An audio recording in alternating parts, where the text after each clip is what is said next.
Puji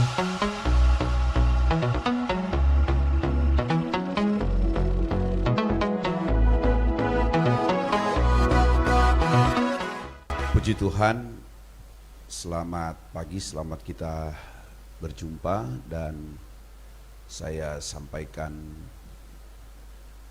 salam sejahtera bagi kita sekalian di dalam kasih Tuhan Yesus Kristus. Saya bersyukur kepada Tuhan untuk kesempatan waktu yang sungguh luar biasa yang Tuhan telah karuniakan dan anugerahkan tentunya bagi saya, sehingga hari ini boleh memberikan materi dalam kegiatan prakuliah Sekolah Tinggi Teologi Rumah Murid Kristus, dan ini adalah kegiatan pada hari yang kedua. Baik, seperti sudah disampaikan oleh host tadi, Bapak Pendeta Fani Sondak, saya akan memberikan materi dengan tema Teologia dan Amanat Agung. Saudara-saudara sekalian, pertama dalam konteks yang akan kita bahas, kita akan lihat dasar kajian. Apa yang menjadi dasar kajian saya sehubungan dengan tema Teologia dan Amanat Agung. Saya mengangkat satu bagian pembacaan firman Tuhan di dalam Efesus pasalnya yang kelima ayat 13 sampai ayat yang ke-16. Saya bacakan untuk kita sekalian. Firman Allah berkata demikian, tetapi segala sesuatu yang sudah ditelanjangi oleh terang itu menjadi nampak, sebab semua yang nampak adalah terang. Itulah sebabnya dikatakan, bangunlah hai kamu yang tidur, dan bangkitlah dari antara orang mati, dan Kristus akan bercahaya atas kamu. Karena itu perhatikanlah dengan saksama bagaimana kamu hidup. Janganlah seperti orang bebal, tetapi seperti orang arif. Dan perhatikanlah waktu yang ada, karena hari-hari ini adalah jahat. Fokus dari pembacaan ini adalah pada ayat yang ke-16. Pergunakanlah waktu yang ada, karena hari-hari ini adalah jahat. Tetapi memahami ayat ini memang harus sesuai dengan konteksnya, di mana ayat ini lahir dari sebuah penjelasan bahwa ketika seorang itu menerima terang Kristus, maka dia telah berpindah dari gelap ke dalam terang. Sekali lagi, dia berpindah dari kehidupan dalam gelap kepada kehidupan dalam terang. Terang di sini adalah hidup sesuai dengan kebenaran firman Tuhan. Sebab firman Allah adalah terang bagi kita sekalian. Nah, saudara-saudara dikasih oleh Tuhan, Tuhan menyatakan bahwa ketika kita telah hidup dalam terang, maka kita akan menghasilkan kehidupan dalam terang juga. Ada banyak hal yang harus kita pelajari, kita perjuangkan sebagai orang-orang hidup dalam terang. Salah satu poin penting yang harus kita perhatikan pada ayat yang ke-16, di sana dikatakan, pergunakanlah waktu yang ada. Jadi memanfaatkan waktu itu adalah keinginan Tuhan. Itu adalah tuntutan Tuhan bagi orang-orang yang telah hidup di dalam terang. Beberapa terjemahan yang saya coba pelajari, ya, baik dari Christian Standard Bible maupun King James Version, saudara-saudara, itu menyatakan tentang rujukan yang sama. Bahwa misalnya di CSB, Christian Standard Bible, making the most of the time. Dari King James, dia menggunakan pernyataan redeeming the time. Tetapi kedua pernyataan itu merujuk kepada Strong Dictionary of the Bible, itu menggunakan kata exagorazo, ya, menggunakan kata exagorazo. Nah, saudara-saudara, dasar kajian saya akan coba gali dari pernyataan ayat ini. Ketika muncul kata exagorazo, yang sekali lagi dalam terjemahan kita dikatakan pergunakanlah waktu yang ada, maka dia mengartikan, ya, seperti yang saya katakan tadi dari Strong's Dictionary of the Bible. Dalam terjemahannya itu memberi arti menebus, pembayaran harga untuk pulih dari kuasa atau satu kekuatan atau kekuatan yang lain, ya, penebusan atau membeli. Lalu arti yang kedua, Kristus yang membebaskan orang-orang pilihan dari kekuasaan hukum Musa dengan harga korban kematian. Yang berikut, menggunakan secara bijaksana setiap kesempatan untuk berbuat baik. Itu arti dari menggunakan, exagorazo. Berikut rangkaian katanya menggunakan waktu. Kata waktu di situ jelas sekali dia menggunakan kata kairos, ya, kairos. Yang dalam terjemahannya itu berarti ukuran waktu atau porsi waktu. Yang kedua, waktu yang tetap dan pasti. Tepat atau tepat waktu yang tepat, periode waktu yang terbatas. Jadi saudara-saudara, kalau kita perhatikan studi kata tadi, ya, studi kata tadi, word study tadi saudara-saudara, maka saya coba membuat sebuah declaration of truth tentang pergunakan waktu. Maka muncullah pernyataan ini untuk menjadi dasar kajian saya, bahwa bagi setiap orang yang telah berpindah dari hidup dalam gelap kepada hidup dalam terang, maka dia wajib, sekali lagi, dia wajib menebus dan membayar harga dengan cara menggunakan porsi waktu yang terbatas atau kesempatan yang Tuhan berikan dalam hidupnya untuk melakukan apa yang menjadi tujuan panggilan Tuhan bagi semua orang percaya. Haleluya. Saudara-saudara, para mahasiswa Teologi dan Amanat Agung, berdasarkan deklarasi ini, maka harus benar-benar didasari pada pemahaman, pada pengertian, pendalaman yang betul-betul masif dan plantingnya itu benar-benar kuat. Ya, penanaman idenya kuat, karena jelas sekali saudara-saudara bahwa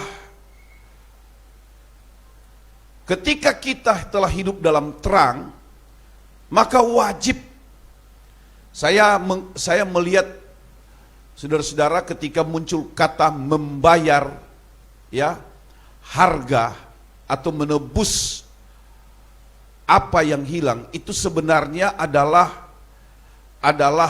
kesempatan yang Tuhan berikan bagi kita untuk memperbaiki apa yang kurang di waktu yang kita sudah lewati. Itu berarti kita harus memperhatikan kesempatan yang Tuhan berikan kembali kepada kita. Nah, Bapak Ibu Saudara sekalian, apa yang harus kita lakukan ketika kita mau menebus waktu yang hilang?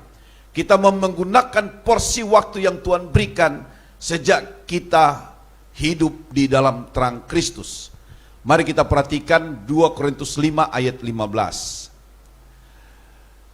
Ayat itu berkata demikian, dan Kristus telah mati untuk semua orang, supaya mereka yang hidup tidak lagi hidup untuk dirinya sendiri, tetapi untuk Dia yang telah mati dan telah dibangkitkan untuk mereka. Saudara-saudara, ayat ini mengandung pengertian yang sangat dalam. Dan secara deskriptif kita bisa langsung memahami bahwa ketika kita telah ditebus, saat kita terima Tuhan, kita terima terang, maka kita tidak lagi hidup untuk diri kita sendiri, tetapi untuk Dia. Hidup untuk Dia. Atau juga dapat berarti hidup mengikuti keinginan Tuhan. Sekali lagi, hidup untuk Dia atau hidup mengikuti keinginan Tuhan.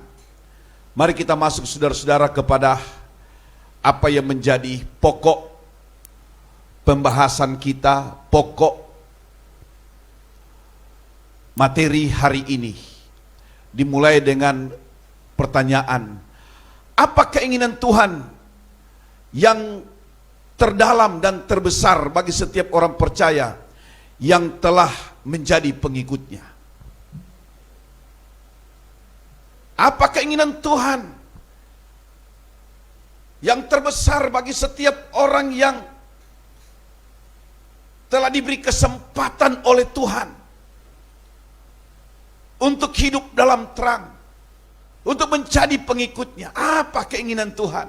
Apa maunya Tuhan? Karena saudara-saudara, sejak awal cara kerja Tuhan adalah merancang, menjaga rancangannya untuk mencapai tujuannya. Selalu kerja Tuhan seperti itu. Apalagi berkaitan dengan panggilan Tuhan bagi setiap orang yang percaya kepadanya. Apa keinginan Tuhan, Tuhan Yesus yang terdalam dan terbesar bagi setiap orang percaya yang telah menjadi pengikutnya? Kita temukan di dalam Alkitab, maka sesungguhnya keinginan Tuhan terdalam, kemauan Tuhan terbesar bagi kita adalah kita dituntut untuk melaksanakan amanat agung. Haleluya. Kita dituntut untuk melaksanakan perintah agung, the Great Command. Matius 28 ayat 18 sampai 20. Inilah kemauan Tuhan. Inilah keinginan Tuhan terbesar. Inilah fokus kita setiap orang yang telah menerima Kristus. Saudara-saudara, tentunya ketika kita membahas alasan munculnya amanat agung, itu memakan waktu yang sangat panjang. Tetapi paling tidak secara garis besar, saya ingin saudara-saudara pahami bagian ini. Dunia telah dikuasai oleh dosa, kata firman Tuhan. Dan dosa telah masuk ke dalam dunia oleh satu orang. Dan semua orang akhirnya karena manusia pertama jatuh ke dalam dosa, telah hidup dalam dosa. Roma pasal 5 ayat 12. Dan akibatnya Tuhan telah menetapkan hukum yang namanya hukum dosa. Roma 6 ayat 23, upah dosa adalah maut. Semua orang berada di bawah kendali hukum ini. Ketika dia lahir dalam dosa. Hidup dalam dosa, mati dalam dosa. Semua perbuatan baik yang dia lakukan di masa hidupnya tidak berarti apa-apa. Karena dia berada pada sebuah lingkup kehidupan yang dikuasai oleh dosa. Itu pengertian dari Roma 5 ayat 12. Saudara-saudara, dan satu-satunya cara manusia untuk keluar dari hukum itu adalah dia harus menerima Kristus sebagai Tuhan dan Juru Selamat yang telah membuka jalan keselamatan ketika dia mati di kayu salib. Jadi ketika Yesus mati di kayu salib, dia telah mengerjakan penebusan dosa bagi semua orang. Artinya semua orang diberi kesempatan untuk keluar dari hukum dosa itu. Caranya adalah dia respon ketika dia terima Kristus sebagai Tuhan dan Juru Selamat, menyerahkan diri kepada Tuhan melalui kelahiran baru. Maka saudara-saudara dikasih oleh Tuhan, ketika seorang percaya Kristus, maka dia harus mengerjakan keinginan Tuhan untuk melaksanakan amanat agung. Mari kita lihat aspek-aspek amanat agung berkaitan dengan mengapa kita harus melaksanakan amanat agung. Saudara-saudara, perhatikan beberapa aspek yang harus mendapat perhatian dan pemahaman mendalam mengenai amanat agung. Tentunya secara khusus saya membahas dalam perspektif Matius 28 ayat 18 sampai 20. Yang pertama saudara-saudara, yang pertama, pemberi komando. Pemberi komando. Siapa pemberi komando? Tuhan Yesus. Pertanyaan berikut, siapa dia Tuhan Yesus yang memberi komando? Matius 28 ayat 18 jelas menyatakan bahwa dia adalah pribadi penerima segala kuasa di sorga dan di bumi. Dia adalah pribadi penerima segala kuasa di sorga dan di bumi. Artinya apa? Artinya tidak ada pribadi lain yang kedudukannya lebih tinggi dari pribadi Kristus. Haleluya. Haleluya. Karena dia adalah penerima segala otoritas di sorga dan di bumi. Tidak ada pribadi lain yang kedudukannya lebih tinggi dari Kristus. Beberapa referensi Alkitab menyatakan kapasitas Yesus yang luar biasa ini. Mungkin Pak Pendeta Fani boleh bantu baca Wahyu pasal 1 ayat 17, 18 dan pasal 3 ayat 7. Mari kita ikuti pembacaan kebenaran ini saudara-saudara. Wahyu 1 ayat 17. Ketika aku melihat dia, tersungkurlah aku di depan kakinya, sama seperti orang yang mati. Tetapi ia meletakkan tangan kanannya di atasku lalu berkata, "Jangan takut, aku adalah yang awal dan yang akhir, dan yang hidup. Aku telah mati, namun lihatlah aku hidup sampai selama-lamanya, dan aku memegang segala kunci maut dan kerajaan maut." Pasal 3 ayat 17. Mari kita perhatikan ayat Wahyu pasal 3 ayat 17. Karena engkau berkata, aku kaya dan aku telah memperkayakan diriku, dan aku tidak kekurangan apa-apa.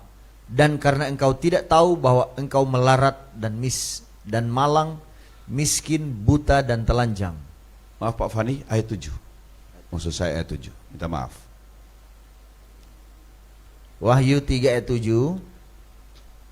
Dan tuliskanlah kepada malaikat jemaat di Philadelphia, inilah firman dari yang kudus, yang benar, yang memegang kunci Daud. Apabila ia membuka, tidak ada yang dapat menutup. Apabila ia menutup, tidak ada yang dapat membuka. Itulah beberapa ayat yang memperlihatkan kapasitas Kristus. Saudara-saudara, dia pemegang kunci kerajaan maut. Dia yang menentukan, dan ketentuannya jelas. Siapa yang hidup dalam terang, siapa yang menerima dia, maka kerajaan maut tertutup untuk dia.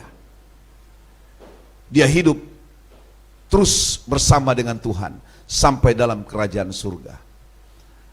Pembacaan berikut, dia adalah pemegang kuasa untuk membuka dan menutup pintu apapun. Karena itu saudara-saudara, dari ayat-ayat itu, maka saya coba mengangkat beberapa aplikasi atau 2 aplikasi secara khusus. Yang pertama, bahwa Tuhan kita tidak pernah berdiri dengan tidak berdaya di depan pintu-pintu yang tertutup. Amin. Dia tidak pernah berdiri dengan tidak berdaya di pintu-pintu yang tertutup. Dia punya kuasa membuka. Karena itu ketika seorang mengerjakan pekerjaan amanat agung, memberitakan Injil.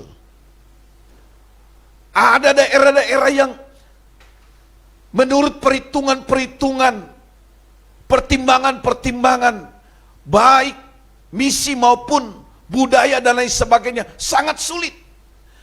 Tetapi ketika Tuhan berkehendak, ada pekerja yang menerobos daerah itu, dia punya kuasa untuk membuka daerah tersebut. Karena dia punya kuasa untuk membuka.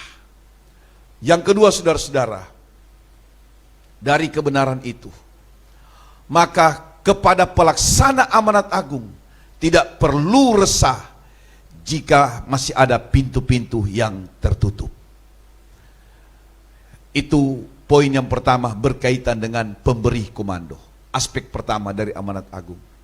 Aspek kedua dari amanat agung adalah penerima komando.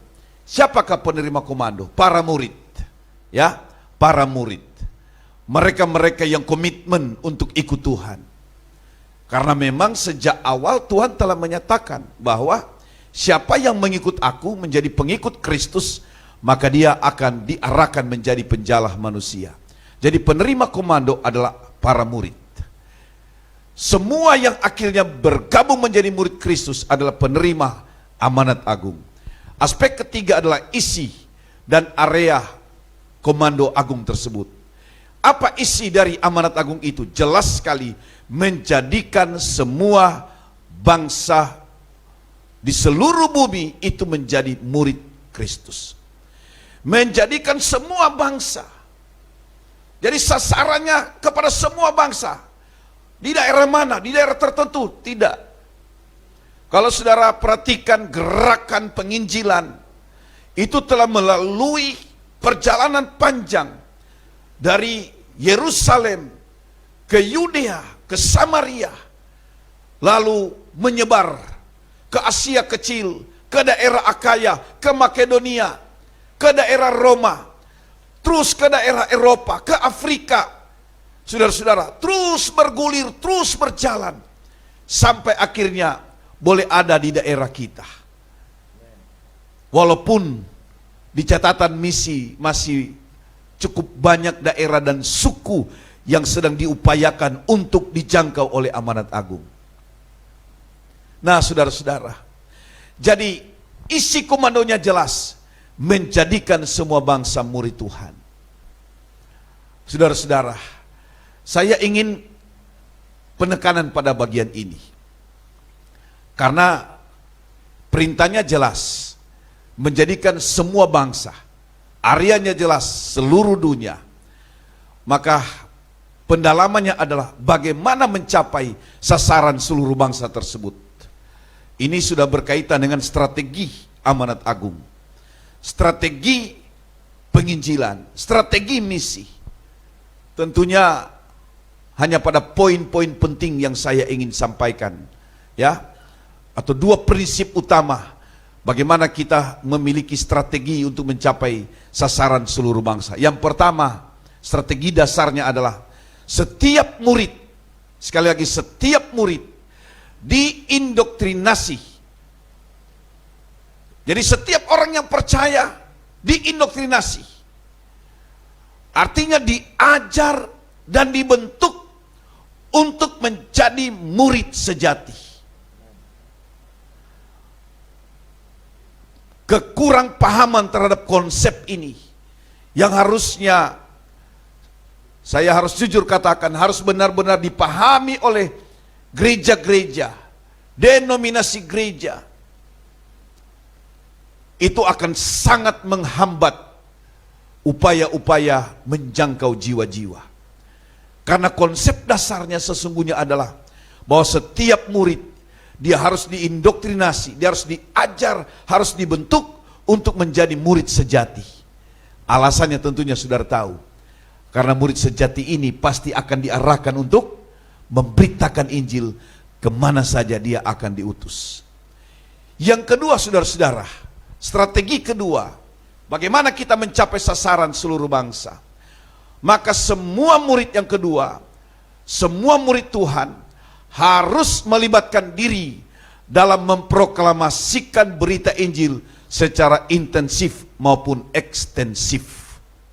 Murid sejati tadi, murid yang telah diindoktrinasi tadi, murid yang telah diajarkan tadi, dia harus bergerak, dia harus move on, dia harus melangkahkan kaki. Karena itu ada kata pergi. Kata pergi artinya tinggalkan tempat. Kata pergi artinya harus melangkah keluar, melewati batas-batas. Batas-batas apa? Batas-batas wilayah, batas-batas budaya, batas-batas bahasa, batas-batas suku, bahkan batas-batas negara. Itulah yang telah dilakukan oleh para pionir misi. Kalau saudara pelajari dari berbagai negara, dari Eropa, dari Amerika, mereka pergi dan akhirnya masuk ke negara kita. Dan karena itu kita boleh dengar Injil. Kita juga harus melakukan hal yang seperti itu. Jadi strategi kedua adalah setiap murid yang telah dibentuk tadi, yang telah diajar tadi. Ini adalah hati dari STT Rumah Murid Kristus. Amin, saudara-saudara. Jadi para mahasiswa dimanapun Anda berada, baik yang offline maupun online, perhatikan, jiwa dari RMK ada di sini. Untuk apa saudara-saudara diajar? Untuk apa saudara-saudara nanti akan dibentuk? Nanti di bagian akhir saudara akan lihat, saudara-saudara, relasi yang begitu kuat antara teologi dan amanat agung. Tetapi setidak-tidaknya saudara punya gambaran. Dan ini harus dijiwai oleh setiap mahasiswa. Harus dijiwai oleh setiap fakulti. Bahwa semua mahasiswa harus diindoktrinasi dengan kuat. Untuk menjadi pekabar Injil. Pelaksana amanat agung. Yang kuat. Yang radikal. Yang militan. Untuk menjangkau jiwa sebanyak mungkin. Dibawa ke dalam kerajaan Allah. Jadi semua harus melibatkan diri. Saya kira kalau semua bergerak, ada banyak daerah yang akan terus dijangkau oleh Injil. Puji Tuhan. Nah, saudara-saudara dikasih oleh Tuhan, pada akhirnya kita lihat relasi teologia dan amanat agung. Teologia secara etimologis itu artinya kita mempelajari tentang pribadi Allah. Ya, teologi akan dari dua akar kata, theos dan logos. Theos adalah God, Tuhan Allah. Logos adalah pemahaman, ajaran, perkataan. Tetapi dalam teologi sistematika, maka oleh para teolog mendirikan pelajaran tentang Allah kepada satu tema yang namanya teologia proper. Teologia proper. Maka teologia dalam arti yang lebih luas itu berarti semua bentuk percakapan-percakapan yang berkaitan dengan iman Kristen, yang berkaitan dengan pengajaran Kristen, yang bersumber dari Alkitab. Itulah arti dari teologia. Maka relasinya dengan amanat agung, kalau kita kaji secara akademis, maka saudara-saudara, jika Anda perhatikan tampilan yang ada, maka bersumber dari Alkitab, ya, sebab sumber dari semua pengajaran itu adalah Alkitab. Sumber dari semua pemahaman Alkitab. Alkitab adalah subjek sekaligus objek. Jadi keajaiban dan kehebatan dari Alkitab. Ya, Alkitab yang berbicara kepada kita, Alkitab yang mengajarkan kita, posisinya adalah subjek. Tetapi pada bagian yang lain, Alkitab membuka diri untuk kita pelajari. Maka dia menjadi objek yang harus dipahami oleh setiap pengikut Kristus. Maka saya menyebutnya Alkitab adalah sumber segala-galanya. Kita mengenal pribadi Tuhan, mengenal alam ciptaan Tuhan, kita mengenal hati Tuhan itu melalui Alkitab. Cara mempelajarinya adalah betul-betul melihat introduksinya, kita menggalinya, kita mempelajarinya melalui hermeneutik, kita menggalinya dalam eksegesis, bersumber dari Alkitab.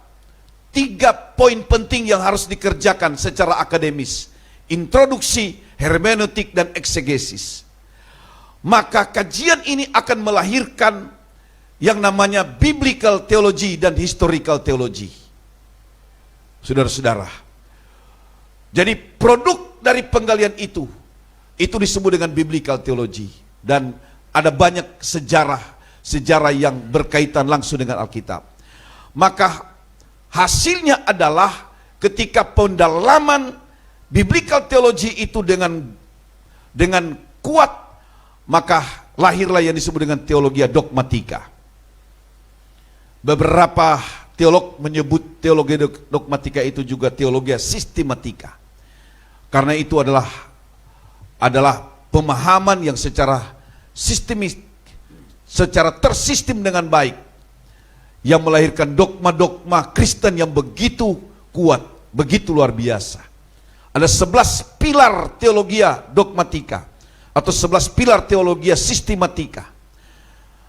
Semua ranah ini, saudara-saudara, bagian ini adalah pemahaman, konsep, pendalaman terhadap Alkitab, pembentukan pribadi yang harus dipahami oleh para pengikut Kristus. Tentunya sistemnya jelas.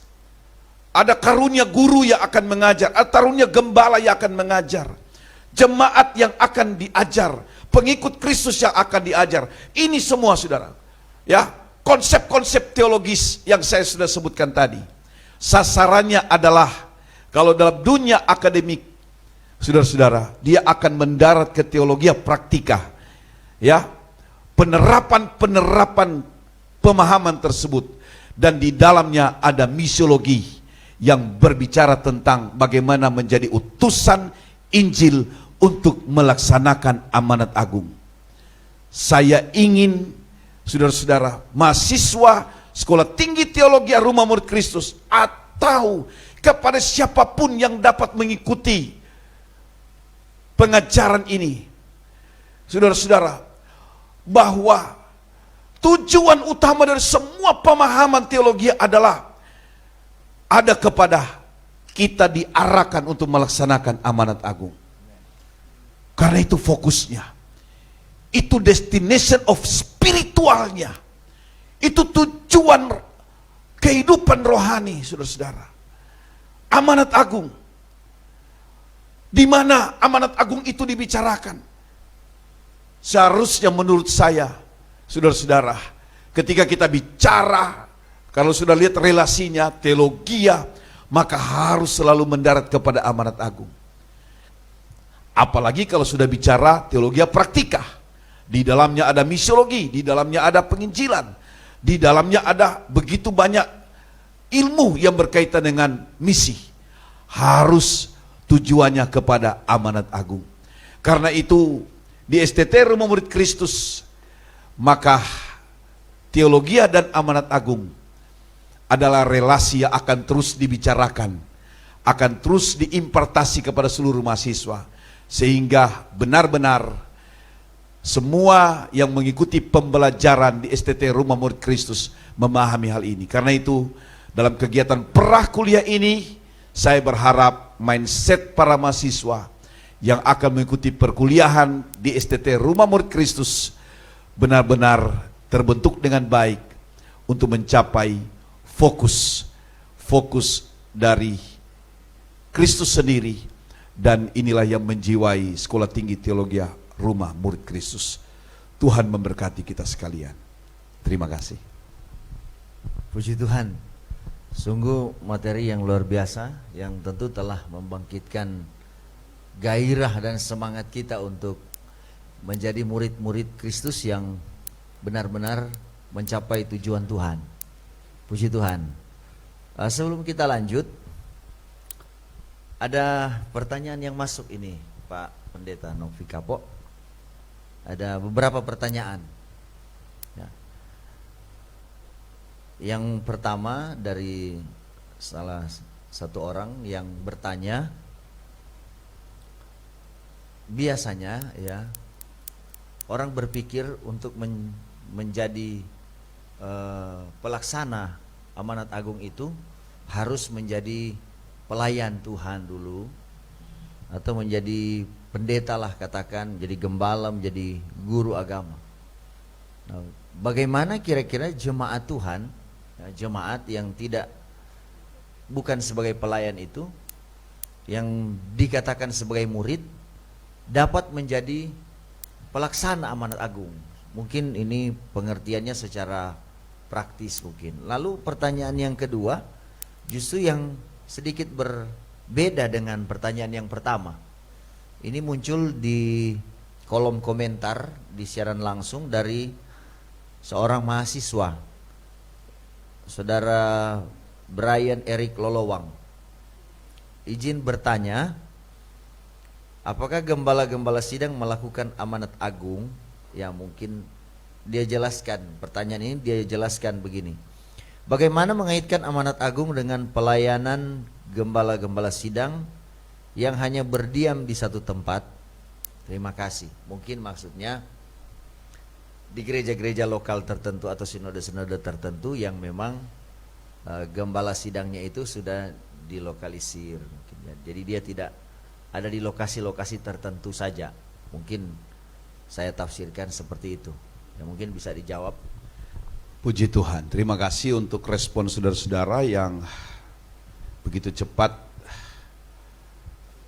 berpikir untuk pertanyaan-pertanyaan yang cukup menarik.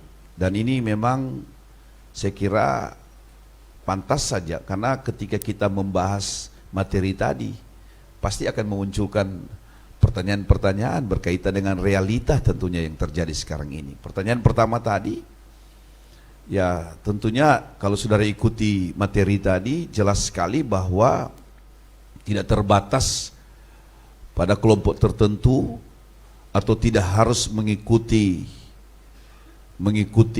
pendidikan tertentu untuk seorang yang akan mengerjakan amanat agung.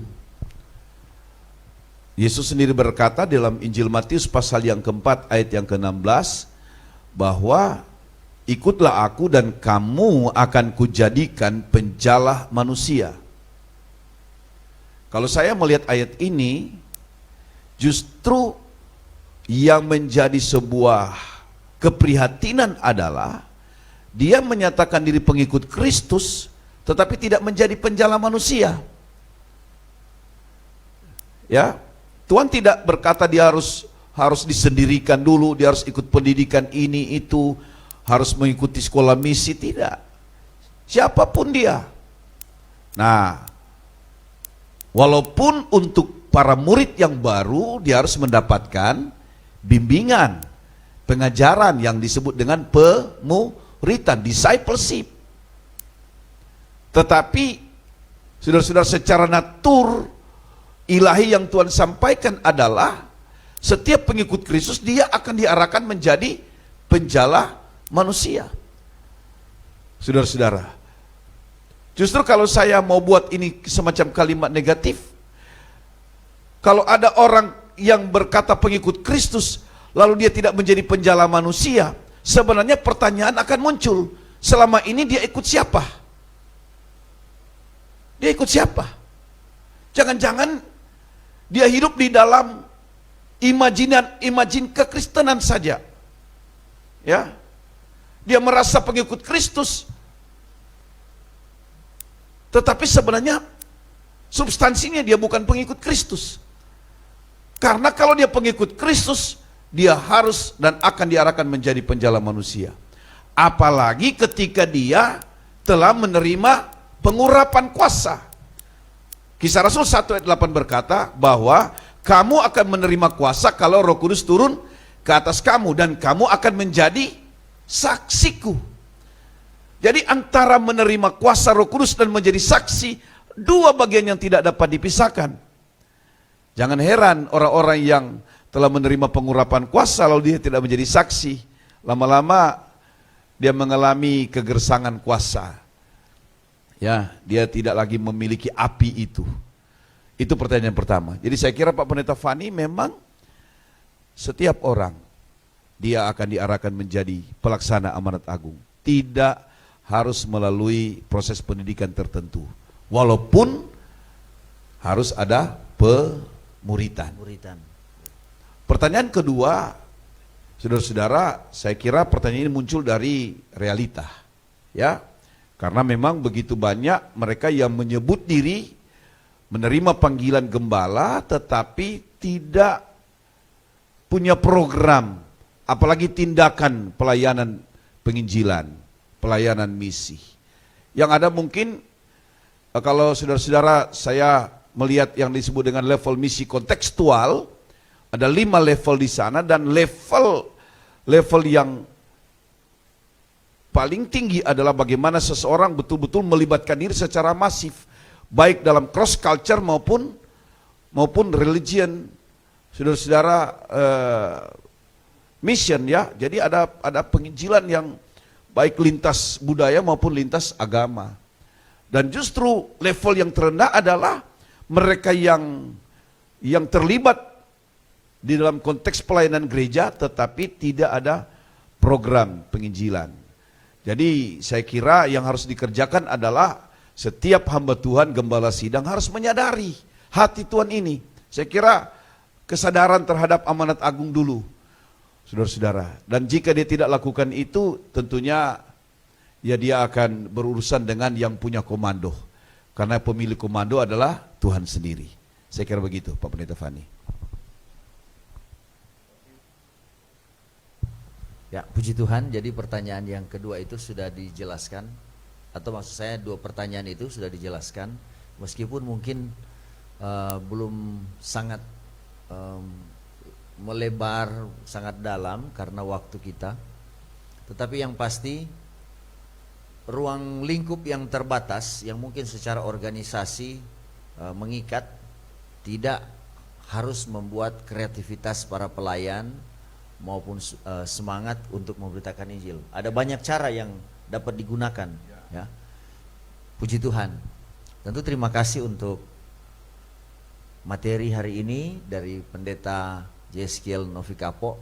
Bagian terakhir sudah dijelaskan tadi bahwa teologi itu dibangun, teologi itu ada untuk tujuannya adalah untuk menggenapi tujuan Tuhan, amanat agung.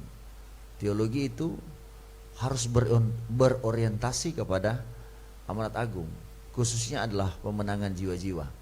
Tentu sebagai mahasiswa dan mahasiswa baru yang ada saat ini, yang telah bergabung di STT Rumah Murid Kristus, materi pertama yang telah disampaikan oleh dosen internal kita itu adalah jiwa dari STT Rumah Murid Kristus. Itu adalah bagian yang mengintegrasi kita, ya, antara semua bagian yang ada di STT Rumah Murid Kristus. Jadi memenangkan jiwa itu adalah hal yang utama bagi kita. Puji Tuhan.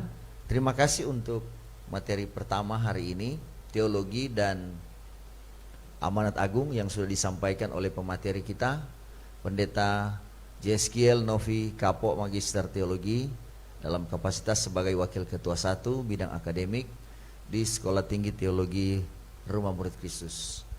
Puji Tuhan. Saya mengingatkan kita sekalian, sebentar masih ada sesi yang kedua, teologi dan pelayanan pastoral. Tetapi sebelumnya kita akan jeda beberapa saat. Kita akan akhiri untuk sesi yang pertama dengan doa. Mari saya ajak kita semua berdoa. Tuhan Yesus, Allah yang mempercayakan pelayanan bagi kami, Tuhan yang menjadi majikan kami Kami bersyukur hari ini di pagi sampai menjelang siang ini kami telah ada di sesi yang pertama untuk prakuliah di STT Rumah Murid Kristus. Kami bersyukur Tuhan telah mendapatkan materi yang indah, bahkan ada pertanyaan-pertanyaan yang sedikit membuka wawasan kami mengenai kehendak Tuhan di hidup kami.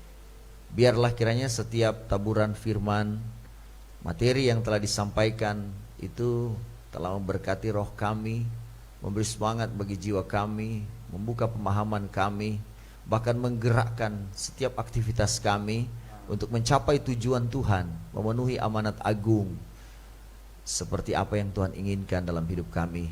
Terima kasih Tuhan, berkati hamba-Mu Pendeta Jeskiel Novikapo yang telah menyampaikan firman Tuhan, pelayanannya, keluarganya, dan setiap tugas yang Tuhan percayakan bagi dia. Tuhan ada di sana dan Tuhan memberkati setiap mahasiswa, keluarga mahasiswa, maupun semua yang dapat dijangkau dan dengan sukacita telah menerima mengikuti sesi ini. Biarlah kiranya berkat Tuhan telah menjadi bagian kami semua. Sebentar juga ada sesi yang kedua, kami taruh dalam tangan Tuhan. Tuhan hadir, Roh Kudus bekerja, dan biarlah kiranya dengan semangat kami akan mengikuti semua itu.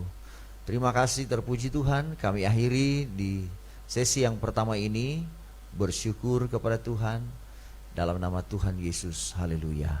Amin. Puji Tuhan, Tuhan berkati kita semua. Ya baik, kita akan melakukan break sejenak untuk masuk dalam sesi yang kedua. Dan demikian. Terima kasih.